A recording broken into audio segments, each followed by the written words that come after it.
At first glance, these look like ordinary family photographs from the 1800s, portraits of love and connection from a bygone era. But look closer. Examine the stillness in their eyes, the unnatural stiffness of their posture. In many of these haunting images, one person was already dead.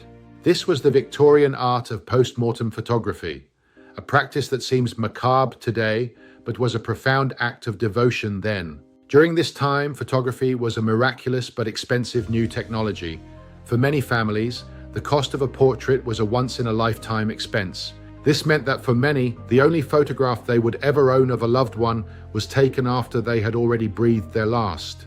It wasn't about the morbid, it was about the desperate need to remember, one final chance to hold on to someone they could not bear to lose. The most haunting photographs were often of children. In an age of high infant mortality, these were often the only images parents would ever have. Infants were wrapped carefully in soft blankets.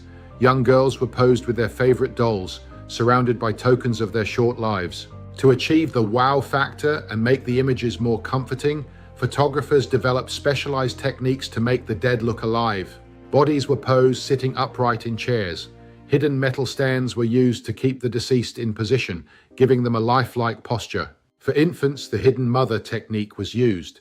The mother would hold her child while completely covered by a dark cloth, acting as living furniture. Some photographers went further, adding subtle enhancements. They occasionally painted rosy tints onto the subject's cheeks to mimic the glow of life. They even drew lifelike open eyes over closed eyelids.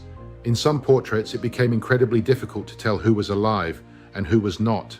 They gave families a peaceful final image to frame or place in family albums, transforming the dead into a temporary presence they could hold. These images were objects of remembrance, just as important as mourning jewelry or keeping a lock of hair.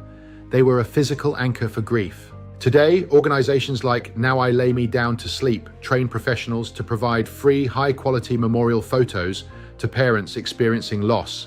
A final portrait taken after death, a frozen moment of grief, preserved forever in silver and glass, long after the names on the stones have faded.